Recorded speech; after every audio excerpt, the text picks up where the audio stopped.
Good evening and welcome to our Leviticus study. I am so glad you've decided to tune in with us. We are in Leviticus chapter 12 this evening, 12 and 13 this evening. I want to give us a little bit of a background, a little bit of I want to walk you back through what we've talked about. Remember, we spent the first 10 chapters explicitly going through how to worship. First 5 chapters, we spent time talking about the 5 different types of sacrifices. God was very explicit on how he wanted you to worship him. And I think now that although we're not under the Levitical system, although we are not subjugated to Leviticus, I believe when he tells us the Lord is looking for true worshipers to be worshiped, he wants to be worshiped in spirit and in truth. I think God is very specific about how he wants us to worship him. I think God desires that we come not just with our mouths. I believe he desires that we not just come with our songs. I think our mouths, our songs, our dance, all of that is marvelous. I think that is good. David himself danced out of his clothes. I think God receives that. But I think when the scripture tells us that he desires to be worshiped in spirit and in truth, that he desires something from our hands, something that's going to cost us something, and that he also wants us to do the spiritual things as well.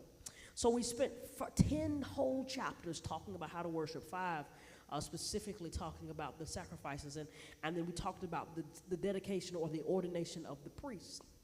And then last week we made a pivot, and we made a pivot to not just how to worship with your gifts, not just how to worship God in the tabernacle, but how to walk with God.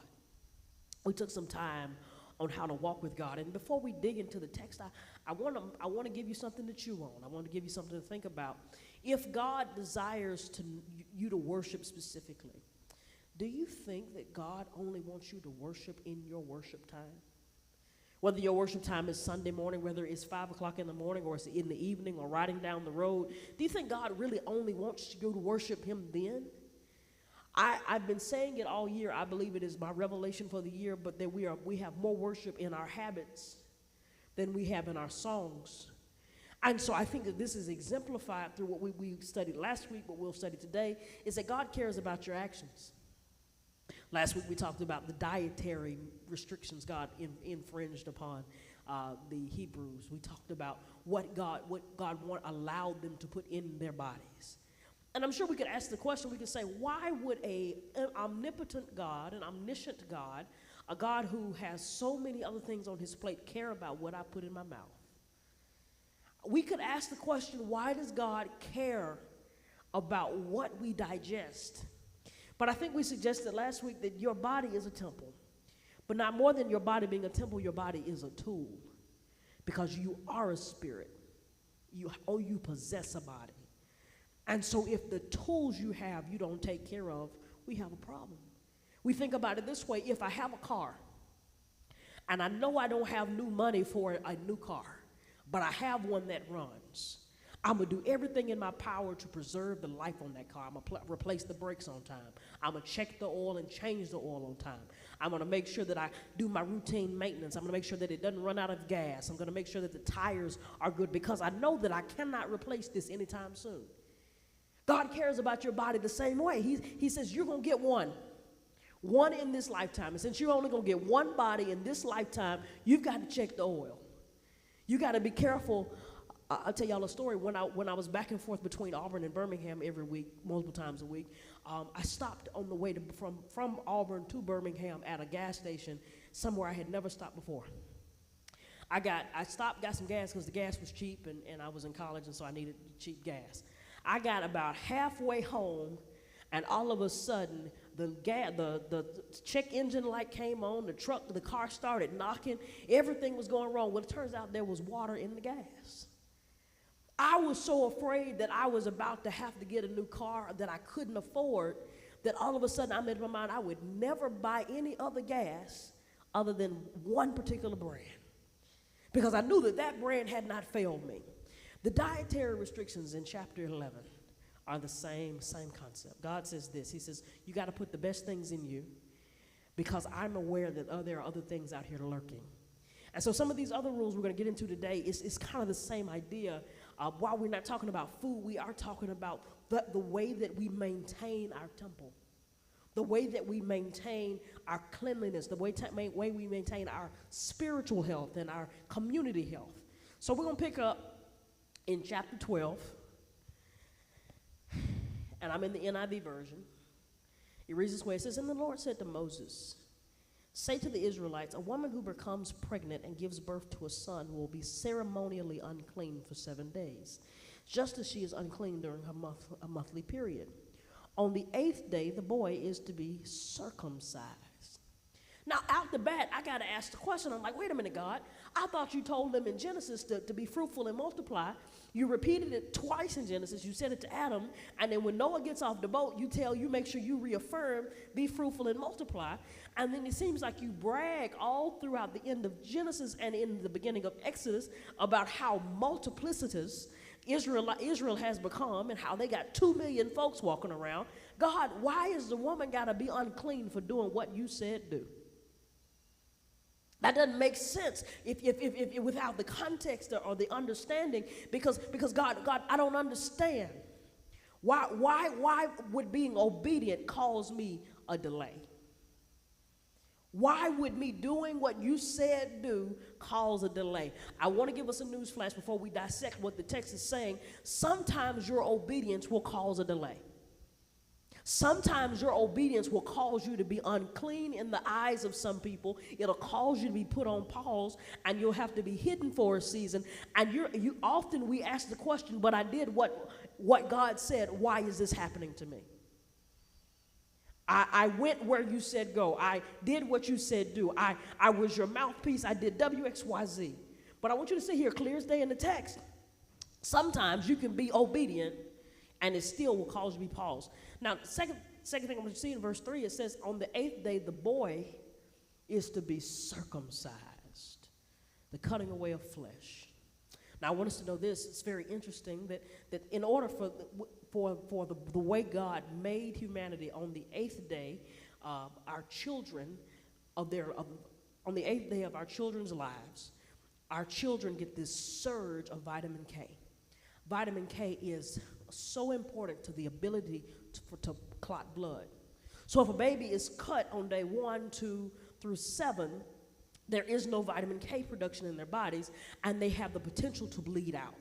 Their body doesn't know how to clot yet. But on the 8th day, the child now has the ability to clot. And so God says, the first chance you get, I want you to cut the skin away from him. And it is a symbol that he belongs to me, and that I have made a covenant with his people. Now, you could say the question, you could say, now, Carl, I've done a little Bible study. I've done a little searching, and I realized that the Israelites were not the only people in antiquity that were circumcised. The Egyptians were circumcised. The Arabians were circumcised. There were plenty of societies throughout that period of time that were circumcised. And I would say, you're right. You're right. But the same way that there are people who wear rings on their finger who are not married, and then there are people who walk around here with rings, with no ring, and they are married. And the same way that a ring doesn't make you any better a husband or a wife, it does not stop married people from wearing the ring. Because that ring represents a covenant I made between my wife and God. And so I wear the ring because I've got a covenant. Now, if you put a ring on your left hand or your ring finger and you're not married, well, that's jewelry, and that's a fashion statement. But what I want you to see is, just because there were other people who were participating in this does not make it any less God's design or idea for their covenant. Other thing I want you to see is, anytime God enters in covenant with people, there's some blood somewhere. There's some blood somewhere, whether we're in the New Testament and there's the blood of Jesus Christ, whether we're in the Old Covenant and then there's the blood of rams, lambs, and goats and foreskin. There is some blood somewhere. This is God's language, because to God, he says, the life, what is it, chapter 10, we see that the life of man is in the blood. So on the 8th day, the boy is to be circumcised. I also want you to see this. We're going to keep reading before I jump ahead of myself.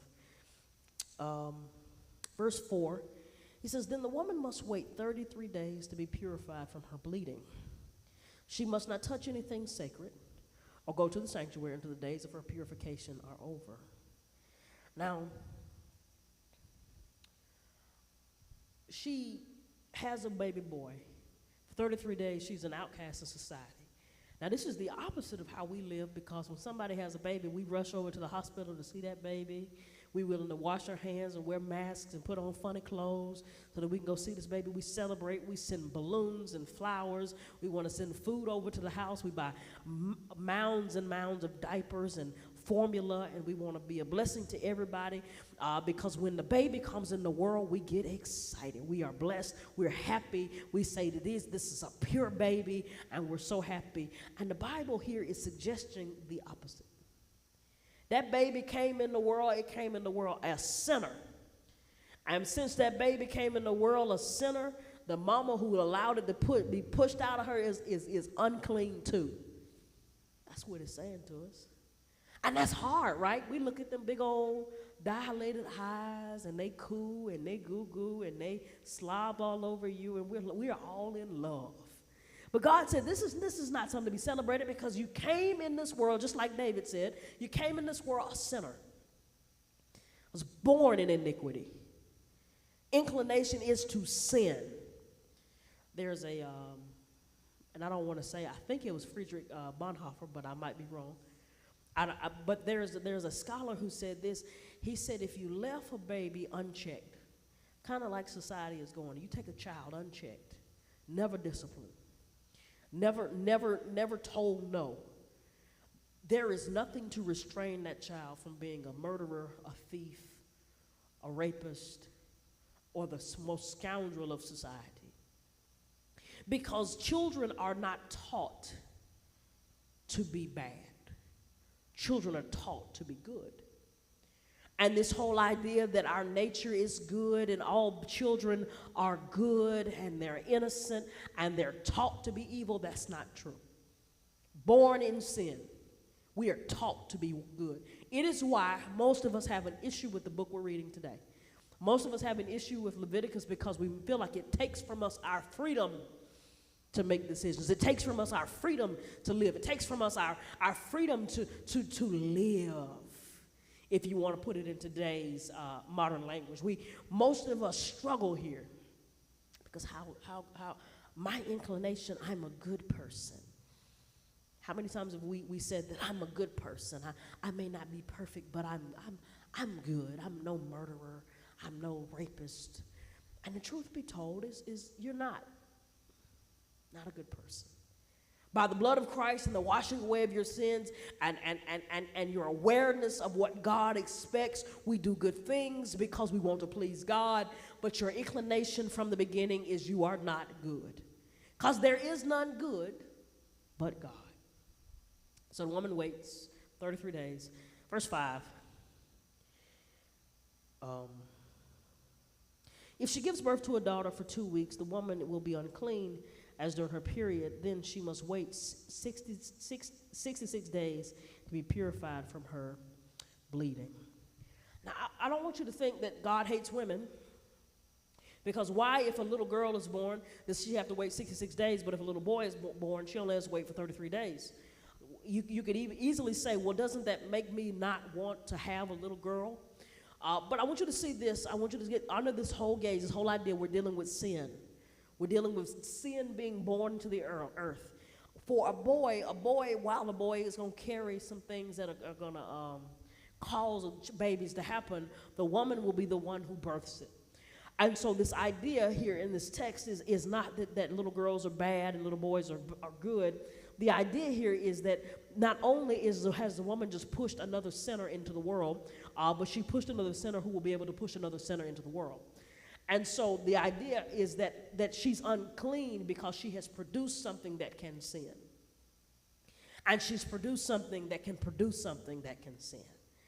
And I know that this is uncomfortable. This is not something we want to sit in. This is not something we talk about. This is something we would easily glaze over and never have a Sunday school lesson on. But I want you to get this in your mind, get this in your spirit, get this in your head, because a lot of us struggle here.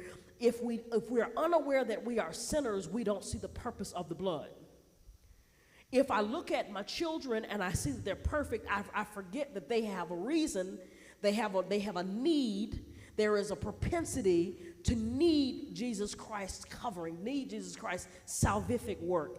And if I'm going to push it a little bit further, the reason we struggle with reading about this, we struggle with this idea that children could be sinful and that it could cause a mother to be unclean, to push a sinful baby into the world. We struggle with that because most of us don't even think our sins are sins.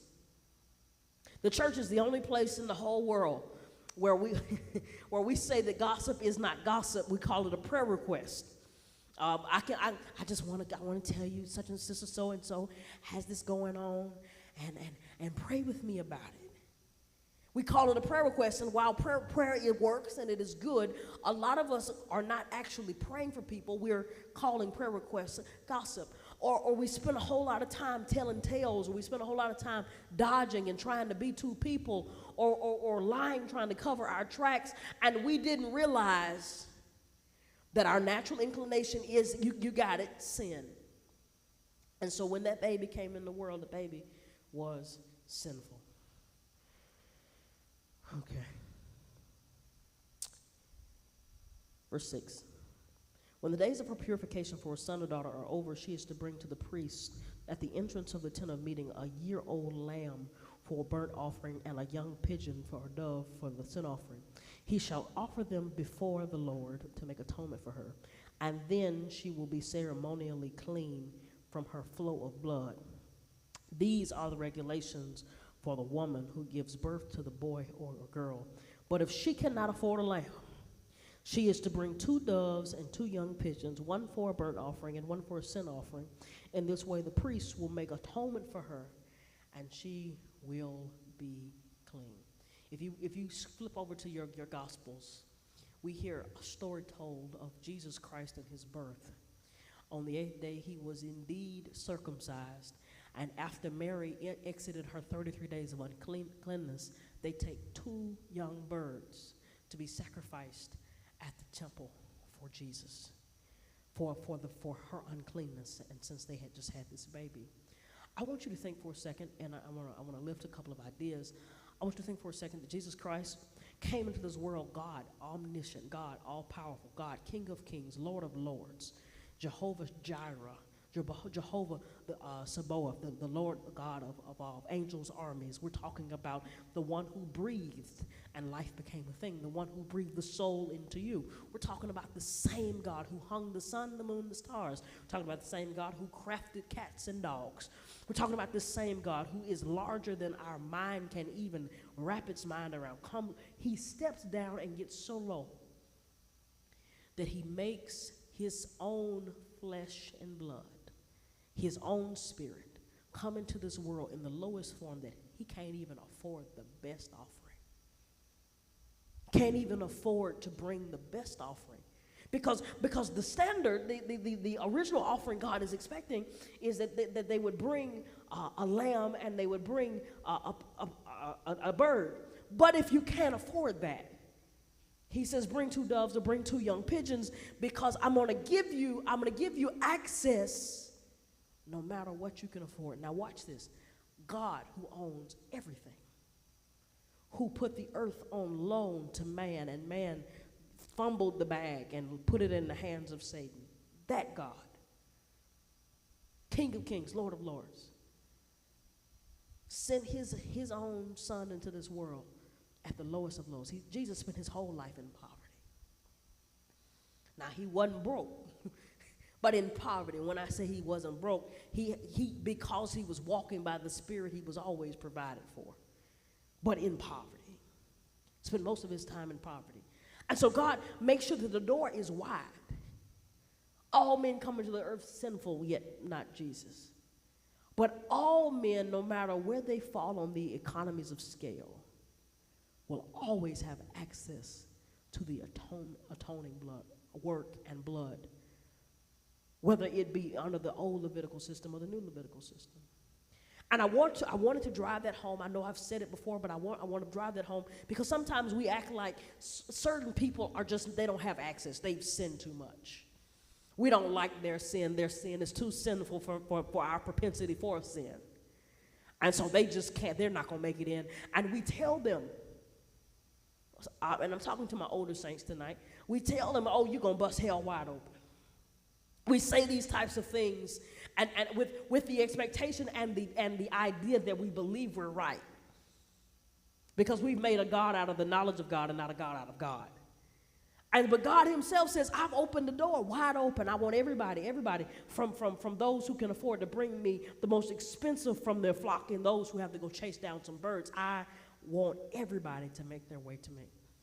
And the second thing I want to bring to your attention is there are some sects within Christianity, like in Catholicism and other ideas, that have this idea that Mary was sinless.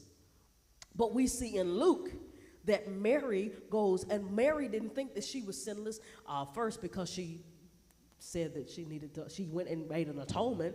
She went to the temple, and people who are sinless don't make atonement. But second, she admonishes God, and she says she's unworthy. And so I wanted to bring these ideas up. I wanted you to see these things before we move on to chapter 13, because sin is a very active participant in our everyday life. And if we're not aware of it, whether it's coming in through your children, whether you're having children, whether you've got a pet sin, whether you're doing things you didn't know you should do, it's a very active participant in our everyday life. All right, we're going to move on to chapter 13. Chapter 13. Now, chapter 13 kind of turns the page and talks about something we don't really talk about a lot today. But it starts the same way the last chapter says. And then the Lord said to Moses and Aaron, when anyone has a swelling or a rash or a shiny spot on their skin, that they may have a defiling skin disease, they must be brought to Aaron the priest or one of his sons who is a priest. Now, this is about to get deep for a second. In all of my study, I found something in one of my favorite commentaries, because I always wondered what was God's issue with leprosy.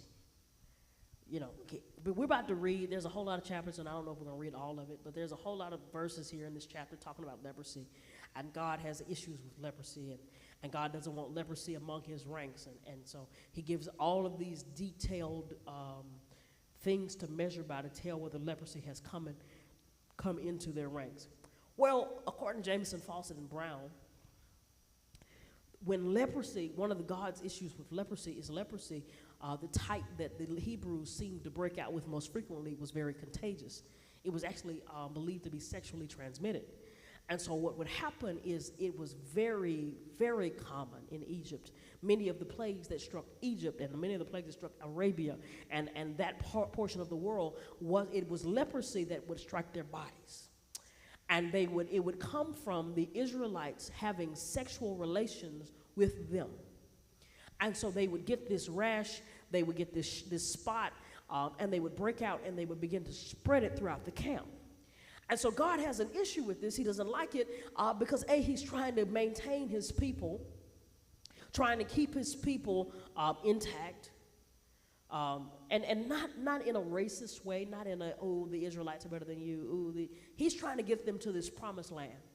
He's trying to have a people set apart for him, a people who are holy. And what he knows is if you go out and you marry somebody who's worshiping 100 other gods, you're likely to bring those ideas, and next thing you know, you're going to create some lukewarmness among us.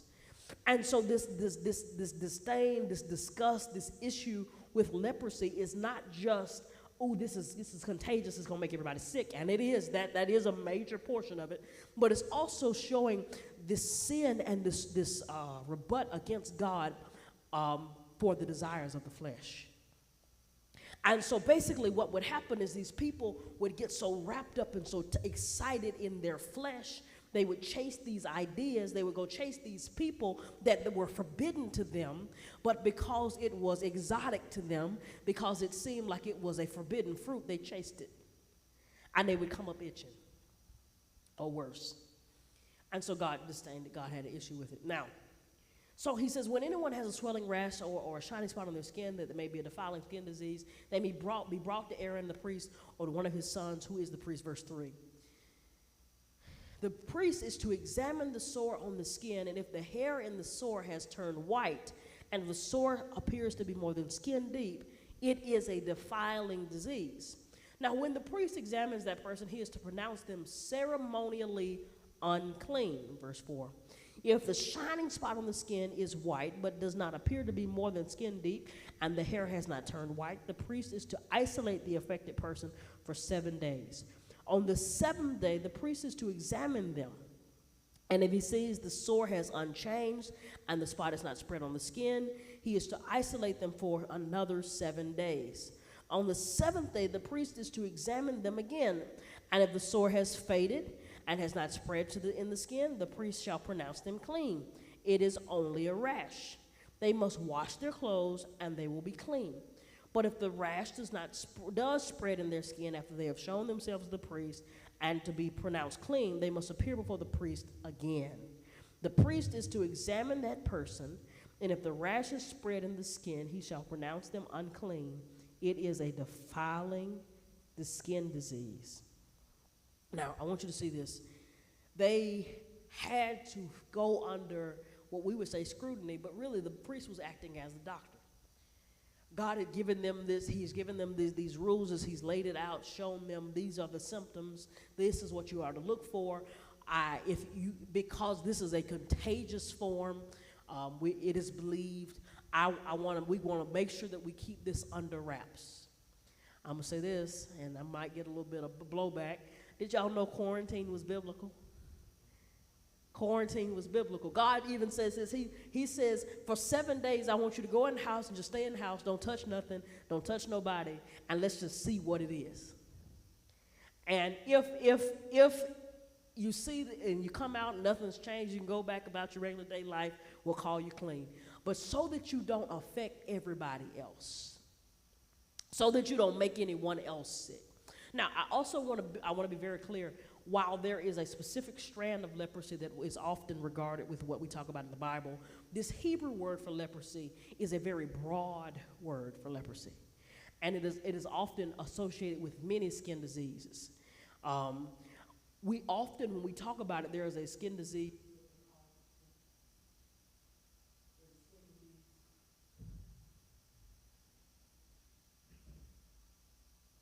There's a skin disease that they call the dying disease, and that is often what we think of as leprosy. Now, I want to be abundantly clear. Regardless of whether we're talking about the dying disease or we're talking about the dying disease that is sexually transmitted between the Egyptians, the Arabians, and sometimes to the Hebrews, I want to be very clear that this is more than just the skin disease we're talking about. Now, God has an obvious inclination to not want leprosy to break out among his people. He doesn't want this to break out among his people because he wants his people to be healthy. As a matter of fact, when many of the plagues hit Egypt, and later on the bubonic plague, and many other plagues hit throughout time over the last 4,000 years, it was often that the Hebrews wouldn't break out. And they often wouldn't break out because of these rules. Because they would have to go to the priest, show themselves to the priest, go look at their skin and examine whether this was sickly, whether this could be passed on to someone else. They had to go into quarantine. And so the whole camp wouldn't get sick. I want to talk a little bit, because what if we treated sin this way? What if we treated issues and in our churches, in our homes, in our communities this way? What if we treated actual illness this way? Because if we treated sin this way in our churches and our communities, it would get cut off before anybody had a chance to talk about it. If at the first idea that someone was doing something that would not please God, we say, hey, okay, I want you to go and sit in timeout for a few days. I know that sounds trivial. Sit in timeout for a few days, and I want you to think about this. Let's see if it gets bigger. Let's see if it festers, and then we'll go deal with it later. And you come show yourself to me after you've thought about what you've done. What if we treated it that way? What if? And I, just like you and just about everybody else, hated quarantine. Wasn't a fan of it, didn't like it, even though I got some habits like not going to the grocery store out of it that I've maintained. But what if, for a moment, for a second, we treated ourselves that way? We said, hey, I'm sick. I don't want the people that I love and am in community with to be sick. And so I'm not so selfish that I'm going to fight staying at home until I know I'm okay. I know it was a big problem, and it was a big problem among the church. Folks didn't want to believe it, but it's in the Bible. He says in verse 9, he says, when anyone dealing with filing skin disease, they must be brought to the priest, and the priest is to examine them. And if there is white swelling in the skin and has turned their hair white, if there is raw flesh in the swelling, it is chronic skin disease, and the priest shall pronounce them unclean. He is not to isolate them because they are already unclean. If the disease breaks out all over the skin, so far the priest can see it, it covers all the skin affected from person from head to foot. The priest is to examine them, and if the disease has covered the whole body, he shall pronounce them clean. Since it has turned white, they are clean. But whenever raw flesh appears on them, they will be unclean. Let's skip to verse 18. When someone has a boil on their head, on their skin, and it heals, and in the place where the boil was, the white swelling and the reddish white spot appears, they must present themselves to the priest. The priest is to examine it, and if it appears to be more than skin deep, and the hair on it has turned white, the priest shall pronounce the person unclean. It is a defiling skin disease that is broken out where it was. I want you to see this.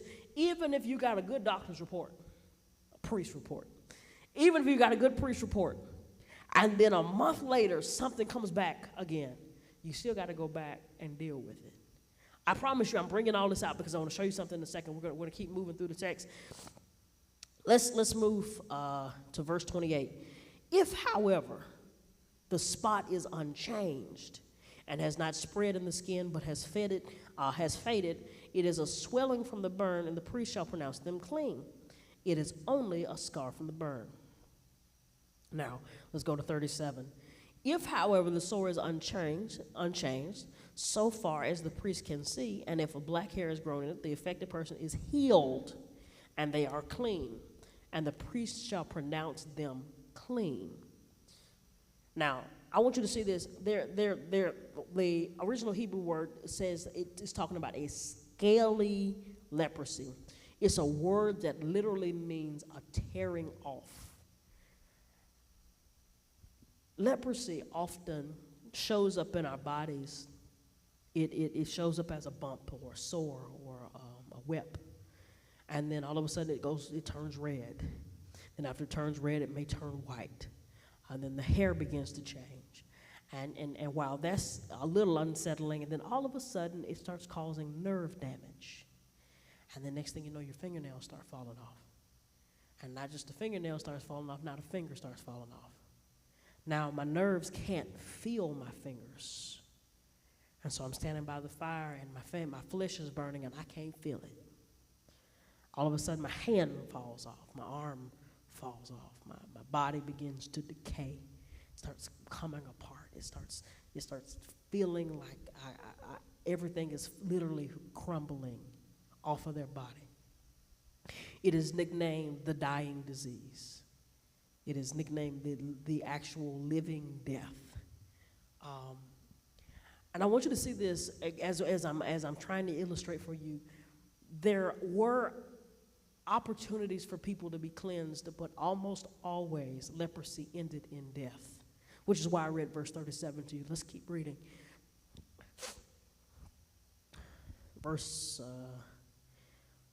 Let's go to verse 43. The priest is to examine him, and if he has a swollen sore on his head and on his forehead, a reddish white like a defiling skin disease, the man is diseased and is unclean. The priest shall pronounce him unclean because of the sore on his head. 45. Anyone with such a defiling disease must wear torn clothes.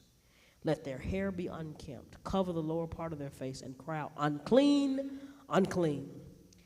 As long as they have the disease, they remain unclean. They must live alone. They must live outside the camp. I want you to see this. As soon as someone was diagnosed with leprosy, their life changed forever. As soon as somebody was given a leper's definition, they were in a constant state of mourning. Shave their head, rip their clothes, put on sackcloth. You're in a constant state of mourning. You're literally living a living death. And so, and if you're walking down the street, you're outside of the camp, and all of a sudden a group of people start approaching you, you've got to shout at them, I'm unclean, I'm unclean. Don't come near me because I may infect you. But what I really want to talk about for the time that we have left is that leprosy, while a physical disease, and it is a disease that still baffles doctors today, it is still a disease that doctors don't understand. It's still a disease that when it shows up, the doctors don't even know what to do, even today. In the way that we currently have with all this great science and all these great researchers, they still are baffled by it. But what I want to think about for a second is leprosy also is almost a parallel picture to sin. Almost a parallel picture.